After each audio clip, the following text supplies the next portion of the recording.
하나님 말씀 보도록 하겠습니다. 창세기 13장 14절부터 18절까지 보도록 하겠습니다. 창세기 13장 14절부터 18절까지 말씀, 우리 다 같이 한 목소리로 말씀 보도록 하겠습니다. 롯이 아브람을 떠난 후에 여호와께서 아브람에게 이르시되 너는 눈을 들어 너 있는 곳에서 북쪽과 남쪽 그리고 동쪽과 서쪽을 바라보라. 보이는 땅을 내가 너와 내 자손에게 주리니 영원히 이르리라. 내가 내 자손이 땅에 티끌 같게 하리니 사람이 땅의 티끌을 능히 셀 수 있을진데 내 자손도 세리라. 너는 일어나 그 땅을 종과 횡으로 두루 다녀보라. 내가 그것을 내게 주리라. 이에 아브람이 장막을 옮겨 헤브론에 있는 마므레 상수리 수풀에 이르러 거기서 여호와를 위하여 제단을 쌓았더라. 아멘. 오늘은 어제에 이어서 뺄수록 더하시는 하나님에 대한 말씀을 우리가 좀 더 나누며 이번 신년 축복 기도회를 마무리할까 합니다. 하나님께서는 아브람에게 롯을 빼셨죠. 아브람이 참 많이 의지했고 아브람에게 참 많이 도움이 됐던 그러한 친구였지만 하나님께서 아브람을 위해 그를 빼신 것이고 그 뺨을 통해 하나님께서는 아브람의 삶을 더욱 은혜와 축복으로 더하셨음을 우리가 어제 말씀을 통해 나눴는데, 이 부분에 대한 것을 우리가 조금 더 깊이 들여다보길 원해요. 하나님 마음에 맞는 사람 하면 우리는 다윗이라는 인물을 금방 떠올릴 수 있어요. 하나님께서는 다윗을 가리켜 내 마음에 합한 사람이다 라고 하셨는데, 우리가 다윗의 인생을 가만 보면 참 다윗만큼 그 인생에 굴곡이 많은 사람이 없는 것 같아요. 참 많은 힘듦도 있었고요, 참 많은 어려움도 있었고요, 참 많은 위험과 어떤 고난 속에서도 하나님 마음에 합한 자로 잘 세워져간 인물인데, 다윗이 겪었던 많은 어려움과 아픔 속에서 아마 그 인생의 가장 큰 아픔, 가장 큰 어려움이 무엇이냐라고 물어본다면 아마도 사랑했던 아들 압살롬의 반역 사건이 아니었을까 싶어요. 이 압살롬이 어느 날 충동적으로 반역을 저질렀어도 다윗에게 굉장히 큰 충격이고 아픔이었을 텐데, 압살롬은 이 반역을 그냥 충동적으로 저지른 것이 아니라 오랜 시간 치밀하게 계획하고 준비했다라는 거예요. 다윗에게 불만 있는 그 세력들을 잘 규합해서 정말 치밀하게 준비해서 반란을 일으켰단 말이죠. 반란이 일어나기까지 다윗은 아무것도 몰랐어요. 아무런 대비도 할 수 없었어요. 그래서 아무런 대비가 없었던 이제 나이가 지긋한 다윗이거든요. 이제 늙은 그 다윗은 아들이 이끄는 그 엄청난 반란군에 쫓겨서 수도 예루살렘을 떠나 도망가야만 했어요. 아들에게 배신당했지요. 살던 궁궐도 뺏겼지요. 돈도 권력도 명예도 다 잃어버린 신세가 돼버렸단 말이에요. 하나님께서는 인생에 어떤 한두 개만 빼버리시는 것이 아니라 우리가 어제 욥을 함께 나눴던 것처럼 여러 개를 우리의 삶 가운데 한꺼번에 빼버리시는 그러한 경우도 있는데, 다윗은 이 절망스러운 시간, 하나님께서 참 많은 것을 거두어 가신 그 시점에 시편 27편을 기록했어요. 시편 27편 4절 말씀을 보면 내가 여호와께 바라는 한 가지 일 그것을 구하리니 곧 내가 내 평생에 여호와의 집에 살면서 여호와의 아름다움을 바라보며 그의 성전에서 사모하는 그것이라. 이 시편 27편을 보면 정말 다윗이 힘듦 가운데 쓴 것이 맞나 싶을 정도로, 특별히 많은 성도들이, 많은 그리스도인들이 이 시편 27편 4절 말씀을 통해서 더욱 내가 예배자로 살아가야지 하는 그러한 다짐과 결단을 하곤 하는데, 다윗이 이 시를 기록한 그 시기가 언제냐면 정말 칠흑 같은 그 고난 속에서 자기가 가지고 있는 것들을 다 내려놓게 하시고 자기에게 있던 것들을 다 거두어 가시고 하나님께서는 그 고난 속에서 하나님을 예배하는 그 한 가지에 더 집중하도록 다윗을 이끌어 가신 거죠. 다윗은 자기가 잃어버린 권력이나 자기가 잃어버린 재물 때문에 슬퍼하지 않았어요. 오히려 그것들을 잃어버림으로써 세상 권력과 재물의 어떤 무상함을 알게 됐단 말이에요. 하나님이 주셨으니 하나님이 거두어 가실 수도 있다라는 것. 또 반대로 생각해 보면 하나님이 거두어 가셨으니 하나님이 주실 수도 있다. 이런 하나님 주심의 법칙을 다시금 온전히 깨닫게 된 거죠. 그러다 보니 다윗은 정말 영원한 것은 하나님과의 관계, 하나님과 나와의 이 관계뿐이라는 것을 알게 된 거예요. 그러다 보니 그의 예배가 뜨거워졌고 그의 예배가 진실해졌고 그의 예배가 하나님 앞에 정결해질 수 있었던 거예요. 그 힘든 순간 속에서 하나님 외에는 바라볼 수 있는 것도 없고 본인이 가지고 무언가를 할 수 있는 것도 다 없어져 버렸기 때문에 다른 곳으로 시선이 분산되지 않았고요. 오직 주님께 집중하는 예배자로 다시 한번 거듭나 세워지게 된 거죠. 우리도 우리의 삶 가운데 때로는 힘든 일, 어려운 일을 겪습니다. 그런데 이 고난 가운데 만들어진 진실한 예배자의 특징은 마음이 겸손하고 마음이 정결해진다라는 거예요. 다윗의 삶을 보면요, 다윗의 삶 가운데도 분명히 잘못이 있고 넘어짐이 있고 죄가 있어요.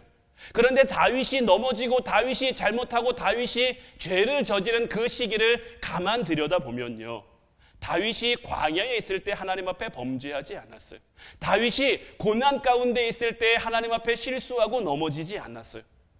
다윗이 언제 넘어졌습니까? 왕의 자리에 있을 때였다라는 거예요. 다윗은 왕이 되고 나서 자기도 모르는 사이에 교만해져서 자기에게 주어진 그 권력을 이용해 다른 사람의 아내를 빼앗기도 하고요, 그 아내와 간음하기도 하고요, 심지어는 그것이 드러날까 두려워 그 남편을 자기 손에 피만 안 묻혔지 자기가 칼 꽂아 죽인 거나 다름없는 그러한 끔찍한 범죄를 저질렀죠. 그러나 압살롬의 반역으로 이러한 권력을 다 잃게 되면서 다윗은 그 마음이 예수님이 말씀하신 것처럼 심령이 가난한 자가 될 수 있었던 거예요. 권력자의 자리에 있을 때는 볼 수 없었던 자기의 모습들을 볼 수 있게 되고, 그러므로 이 모든 것들을 내려놓고 그 마음이 정결하게 되어 하나님이 찾으시는 그 온전한 예배자의 모습으로 서갈 수 있게 된 거죠. 우리의 삶도 마찬가지. 우리가 저지르는 대부분의 죄는요, 우리에게 뭔가가 있을 때 저지르는 것들이 많아요. 우리에게 건강이 있고 우리에게 물질이 있고 우리에게 영향력이 있을 때 우리도 모르는 사이에 교만해지는 것. 내가 교만해지는 걸 알면 안 교만해질 수 있죠. 그런데 나도 모르는 사이에 그 선을 넘어버리는 거예요.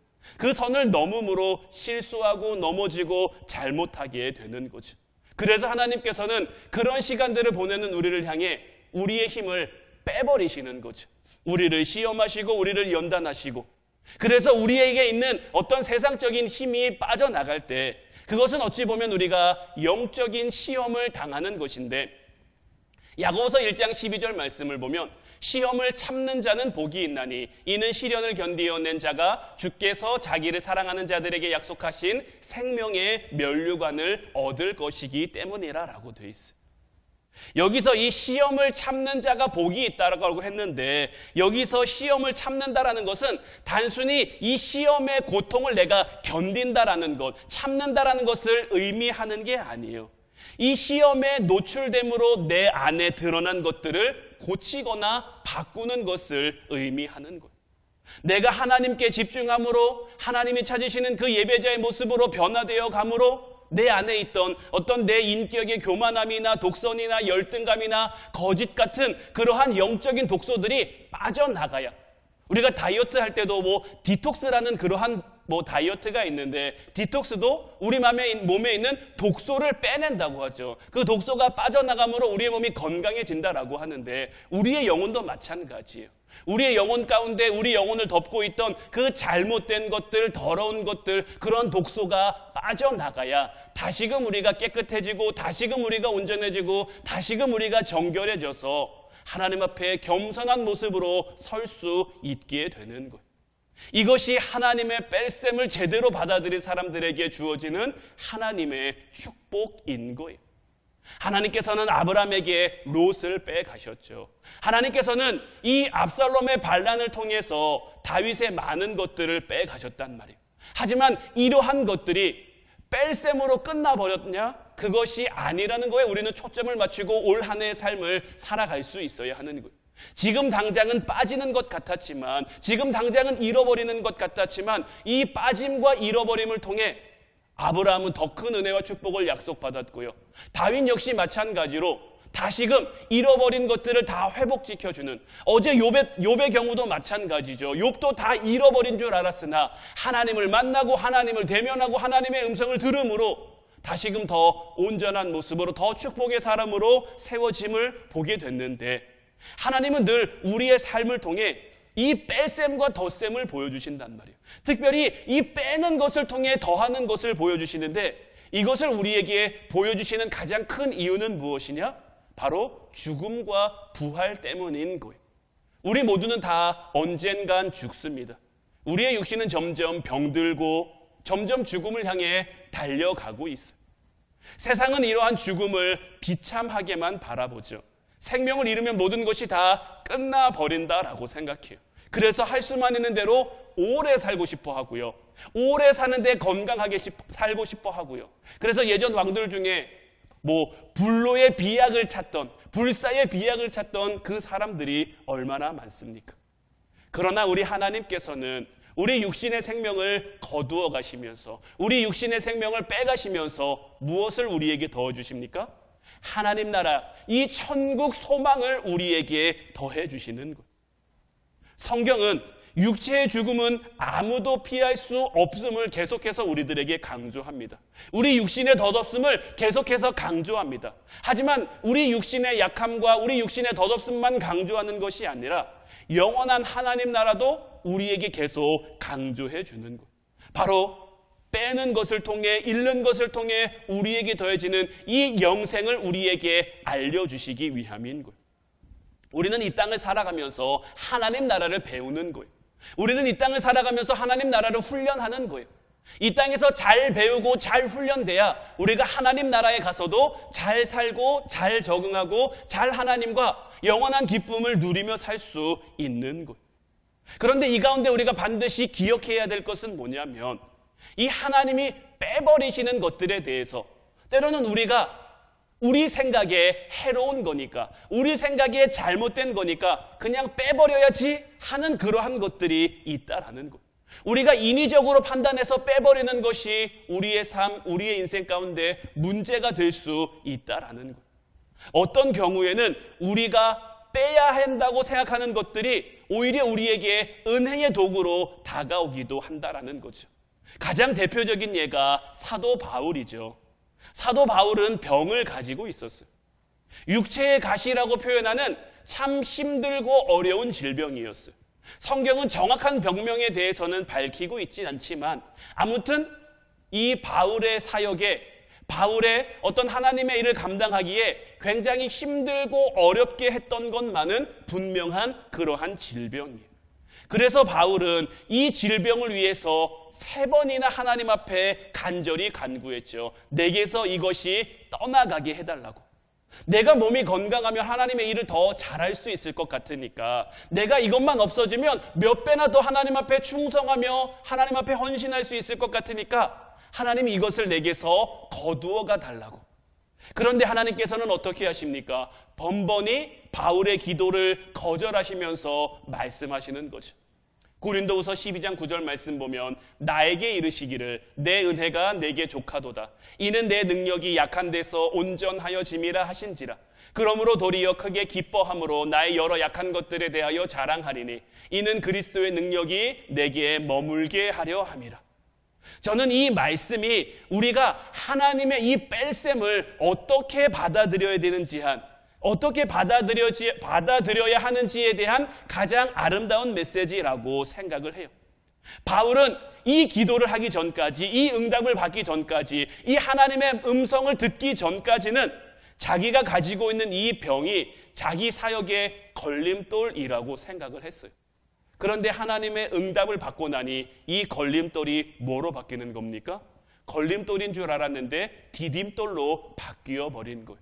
이것을 통해 하나님의 은혜를 깨닫고 이것을 통해 하나님의 함께하심을 깨닫고 다윗은 이 병약한 육체로 인해서 늘 자기의 힘만으로는 모든 사역을 감당할 수가 없었어요.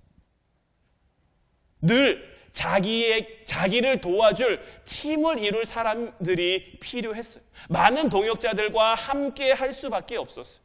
이 과정에서 사도 바울, 물론 문제도 있었어요. 여러 번 동역자들이 떠나기도 했어요. 하지만 이 과정을 통해서 하나님께서는 바울을 바울로 점점 만들어 가시는 거죠. 점점 겸손한 사람으로, 항상 기도하는 사람으로 바울을 만들어 가시고 바울을 다듬어 가신 거예요. 하나님께서는 이런 바울의 겸손과 기도를 통해 바울을 더 크게 사용하실 수 있으셨던 거예요. 사사시대에 베들레헴에 이새라는 사람이 살고 있었어요. 이 이새라는 사람에게는 8명의 아들이 있었죠. 그 시대에 사무엘 선지자가 이새에게 찾아와서 아들들을 좀 다 데리고 와라. 너희 아들을 정결하게 해서 내가 함께 제사하겠다. 물론 이 사무엘 선지자는 하나님으로부터 내가 이새의 아들 중에 새로운 왕을 세우겠다라는 그 명령을 들었죠. 그리고는 이새의 집에 와서 아들들을 다 데려오라고 했는데 이새가 8명의 아들을 다 데려온 것이 아니라 7명 아들만 데려왔어요. 들에서 양을 치고 있는 막내 다윗은 아직 어리고 할 줄 아는 것이 없다고 여겼기에 아예 부르지도 않은 거예요. 그런데 어떻습니까? 하나님께서는 이 이새의 뺄셈을 인정하지 않으셨죠. 굳이 다윗을 찾아 데려오도록 하신 거예요. 그리고는 사무엘 선지자에게 말씀하시는 거죠. 사무엘상 16장 7절 말씀 보면 여호와께서 사무엘에게 이르시되 그의 용모와 키를 보지 말라. 내가 이미 그를 버렸노라. 내가 보는 것은 사람과 같지 아니하니 사람은 외모를 보거니와 나 여호와는 중심을 보느니라 하시더라. 여기서 말하는 이 외모는 단순히 어떤 육체적인 아름다움을 말하는 것뿐만이 아니라 오늘날 이 세상 가운데 흔히 사람을 평가할 때 사용되는 기준인 어떤 학벌이나 인맥이나 스펙 같은 그런 모든 조건들을 다 포함해 말하는 것. 근데 여러분들 가만히 보면요, 우리 부모들도요, 때론 내 자식이지만 내 자녀들이만 내 자녀를 평가할 때 이 외모로 볼 때가 있어요. 이 아이는 그래도 크게 될 아이라고 여겨지는 그러한 자녀들이 있는 반면에 때로는 이 아이는 자기 앞가림만 잘해도 참 좋을 것 같다라고 그렇게 여겨지는 자녀들이 있다고 고백하시는 분들도 분명히 있단 말이에요. 그러나 하나님께서는 우리가 이렇게 생각해버린 그 자녀들을 다윗처럼 찾아서 얼마든지 역사하실 수 있는 분임을 우리는 결코 잊어서는 안 되는 거예요. 우리는 늘 기도하며 하나님의 뜻을 구하기 전에 함부로 우리가 판단해서도 안 되고요. 함부로 평가해서도 안 되는 거예요. 저 역시 마찬가지예요. 저의 지난 날을 알고 계시는 분들 가운데 와, 우리 형주가 커서 저렇게 목사가 될 줄 누가 알았겠어, 이렇게 하시는 분들도 분명히 있을 거예요. 저도 철없는 사춘기 시절을 지날 때, 철없는 어린 시절을 지날 때 방황도 했고 뭐 나쁜 짓도 했고 부모님 속도 많이 썩여드리고 이런저런 것들을 했기 때문에 그러한 제 모습을 기억하고 있는 그러한 분들이라면 쟤는 나중에 커서 뭐가 될까 이렇게 생각하시는 분들도 있었을 텐데 하나님께서 여러 저의 인생의 과정들을 통해 저를 만드셨고 저를 다듬고 저를 연단하셔서 여기까지 인도하셨거든요.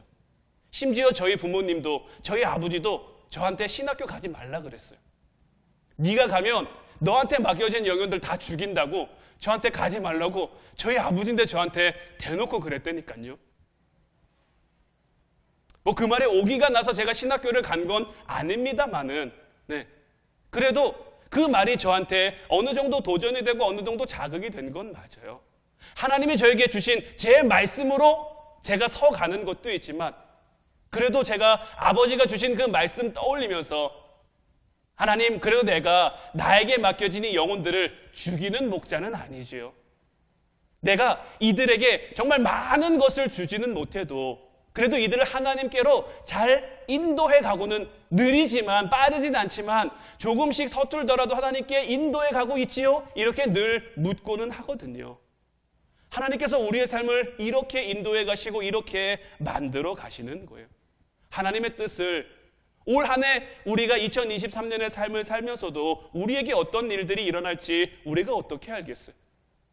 제가 이번 한 주간 동안 우리 장로님 권사님 어린이집에 평가하시는 분들이 월요일부터 좀 빨리 나왔으면 했는데 5일을 꽉 채우고 오늘 나오셨다고 하더라고요.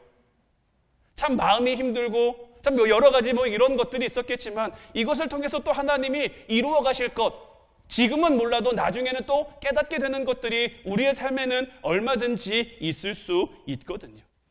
우리는 늘 하나님의 뜻을 구하고 하나님의 뜻을 물으며 살아가야 되는 거예요. 내 생각으로 내 마음으로 섣불리 판단할 것도 섣불리 결정할 것도 없는 거예요.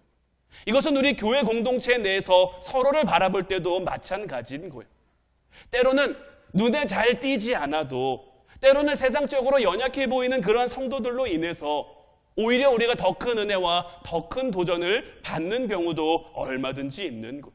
고린도전서 12장 22절로 25절 말씀을 보면, 그뿐 아니라 더 약하게 보이는 몸의 지체가 도리어 요긴하고 우리가 몸에 덜 귀히 여기는 그것들을 더욱 귀한 것들로 입혀주며 우리의 아름답지 못한 지체는 더욱 아름다운 것을 얻느니라. 그런즉 우리의 아름다운 지체는 그럴 필요가 없느니라. 오직 하나님이 몸을 고르게 하여 부족한 지체에게 귀중함을 더하사 몸 가운데서 분쟁이 없고 오직 여러 지체가 서로같이 돌보게 하셨느니라. 우리의 몸도 보면요, 우리의 몸에 여러 가지가 있지만 이 여러 가지가 다 각각의 기능을 하고 있는 거예요. 때로는 우리 몸의 장기 중에 이건 없어도 되는 거 아니야? 이건 필요 없는 거 아니야? 이건 좀 이래도 되는 거 아니야? 이런 부분이 있을 수도 있죠. 하지만 그런 것들을 통해서도 하나님은 우리의 몸의 중요성을 깨닫게 하시는 거예요. 하나님의 이 빼가는 것, 하나님의 우리의 삶을 다스려 가시고 인도해 가시는 것들이 처음에는 우리에게 참 힘들게 여겨지고 힘들게 느껴질 수도 있어요. 하지만 이 모든 것들을 우리가 감사함으로 받으면요, 하나님께서 곧 축복의 덧셈을 우리에게 해주신다라는 거예요. 자, 오늘 본문 14절부터 17절까지 말씀을 우리가 다시 한번 보면, 롯이 아브람을 떠난 후에 여호와께서 아브람에게 이르시되 너는 눈을 들어 너 있는 곳에서 북쪽과 남쪽 그리고 동쪽과 서쪽을 바라보라. 보이는 땅을 내가 너와 내 자손에게 주리니 영원히 이르리라. 내가 내 자손이 땅의 티끌 같게 하리니 사람이 땅의 티끌을 능히 셀 수 있을진데 내 자손도 세리라. 너는 일어나 그 땅을 종과 횡으로 두루 다녀보라. 내가 그것을 내게 주리라. 자, 아브라함이 정말 팔 하나 떼는 심정으로 조카 롯을 떠나보냈단 말이에요. 그 분쟁 때문에 어쩔 수 없었다고는 하지만 그냥 홀랑 이렇게 날아가 버린 롯을 바라보며 이 아브라함은 참 아쉽고 안타깝고 허전하고 외로운 마음을 지니고 있었어요. 그런데 이렇게 롯이 아브라함을 떠나고 난 뒤에 어떤 일이 일어났습니까? 롯이 떠나자 그 떠난 자리에 하나님이 오신 거예요. 롯을 빼시고 대신 하나님 당신을 아브라함에게 주신 거예요. 그러니 우리도 떠나야 할 롯들이 우리 안에 있다면 이제 우리가 그것을 과감하게 떠나보낼 수 있어야 하는 거예요. 우리 안에 있는 어떤 세상적이고 인간적이고 물질적이고 자기중심적인 그러한 롯을 떠나보낼 수 있는 여러분들이 되시기를 주님의 이름으로 축원해 드립니다. 지금 당장은 어려울 수도 있어요. 내가 인간적으로 의지하고 참 나에게 많은 도움이 되고 참 많은 나에게 힘이 됐던 그런 롯이 떠남으로 인해서 내 삶에 지금 당장의 허전함과 아쉬움이 오는 것은 어쩔 수 없거든요. 하지만 그럼에도 불구하고 우리가 결단하고 내려놓고 결단하고 떠나보내면 그 자리를 하나님이 채워주시는 거예요. 롯이 있을 때는 오히려 보지 못하던 새로운 도전, 새로운 비전과 새로운 축복으로 우리에게 더해주시는 거예요. 오늘 말씀 보면 하나님이 아브라함에게 오셔서 지금 너는 눈을 들어서 북쪽과 남쪽 그리고 동쪽과 서쪽을 바라보라는 거예요. 롯이 떠난 뒤에 아브라함은 마음이 허전하고 기가 죽어서 참 많이 처져 있는데 하나님은 그런 아브라함에게 찾아오셔서 기죽지 말고 고개를 들어 바라보라는 거예요. 눈을 들고 당당히 세상을 바라보라고 하시는 거죠. 내가 너에게 새로운 것을 준다. 내가 너에게 새로운 비전을 준다. 우리 인간들은 본능적으로 땅을 보며 삽니다. 자꾸 땅에 있는 것들을 귀하게 여기고 땅에 있는 것들을 가치 있게 여기고 우리도 우리의 삶에 은혜가 없어지면 우리의 시선이 자꾸만 이쪽으로 돌아가요. 그러나 하나님께서는 우리를 향해 땅을 볼 것이 아니라 고개를 들어 하늘을 보라고 말씀하시는 것이에요. 내가 욕심 부린다고 이룰 수 있는 것 이 땅 가운데 참 없어요. 하나님이 우리에게 주셔야 그것이 정말 우리 것이 되는 거예요. 롯이 욕심 부리고 정말 하나님의 동산 같고 애굽 같은 그 기름져 보이는 곳으로 갔죠. 하지만 그곳은 어떤 곳입니까? 롯처럼 욕심 많은 사람들이 아웅다웅 싸우는 곳이에요. 그런 사람들이 치열하게 얽혀 있는 곳이에요. 그러한 곳에서는 참된 자유도 참된 안식도 참된 기쁨도 참된 평안도 우리가 누리고 싶어도 누릴 수가 없는 거예요. 인간끼리 아웅다웅 한다고 되는 것은 아무것도 없어요. 왜냐하면 하늘과 땅의 절대적인 주인은 우리 하나님이시기 때문이죠. 이제 걱정하지 말고 염려하지 말고 하나님을 믿고 우리에게 말씀하시는 그 하나님의 음성에 귀를 기울이고 우리가 전날 나눈 것처럼 이제 우리가 하나님의 음성을 듣는 게 당연한 거잖아요. 우리는 하나님의 양이니까요. 이제 그 음성을 들으며 그 음성을 따라 그 음성에 순종하여 하나님이 우리를 향해 예비해 두신 그 축복의 미래를, 그 비전의 미래를 이제 현실의 축복으로 만들어, 현실의 비전으로 만들어 지금 당장은 내 손에 잡혀있는 것 같지 않지만 하루하루의 삶을 주님 말씀 따라 주님 인도하신 따라 살아가면서 이제 그것을 내 손에 잡은 것처럼 욥이 고백한 것처럼 전에는 귀로 듣기만 했다면 이제 눈으로 보고 눈으로 확인하고 그것을 소유하고 그것을 누리며 살아가는 저와 여러분들 될 수 있기를 주님의 이름으로 축원해 드립니다. 하나님께서 새로운 2023년을 살아가는 우리들에게 이와 같은 은혜와 축복을 가득 예비해 두신 줄로 믿어요. 이제 그것을 아는 것에만 그치는 아는 우리의 삶으로 끝나는 것이 아니라 이제 알았으니 믿음으로 나가고 믿음으로 차지하고 믿음으로 정복하여 그 모든 것들을 소유하여 누리는 저와 여러분들이 되셔서 정말 이 땅 가운데 하나님 나라를 세워가며 하나님 나라의 그 위대함과 하나님 나라의 아름다움을 이 땅 가운데 전할 수 있는 저와 여러분들 되시기를 주님의 이름으로 축원해 드립니다. 이제 우리 같이 찬양하고 기도하길 원하는데 오늘 이 시간에는 주님 말씀하시면 이 찬양 함께 나누고 싶어요. 정말 이제 우리의 삶 가운데 이 찬양이 우리의 신앙 고백이 되면 되는 거예요. 주님이 말씀하시면 그곳이 어떤 곳이든 내가 나아가면 되고요. 주님이 말씀하시면 그곳이 어떤 곳이든 나는 가고 싶어도 주님이 말씀하셨으니 멈추어 서면 주님의 뜻에 따라 우리의 삶을 인도하셔서 때로는 우리의 삶에 무언가를 빼실 수도 있지만 때로는 우리의 삶 가운데 무엇인가를 내려놓게 하실 수도 있지만 그것이 오히려 우리의 삶 가운데 더 큰 은혜와 축복이 되어 하나님 나라가 무엇인지를 깨달아 그 하나님 나라를 누리는 삶을 저희들로 하여금 살아가게 하실 줄로 믿어요. 우리들은 연약하지만 우리들은 부족하지만 우리를 통해 일하심으로 하나님 나라와 하나님 나라의 의가 세워지게 하옵소서. 우리 찬양하고 같이 기도하도록 하겠습니다.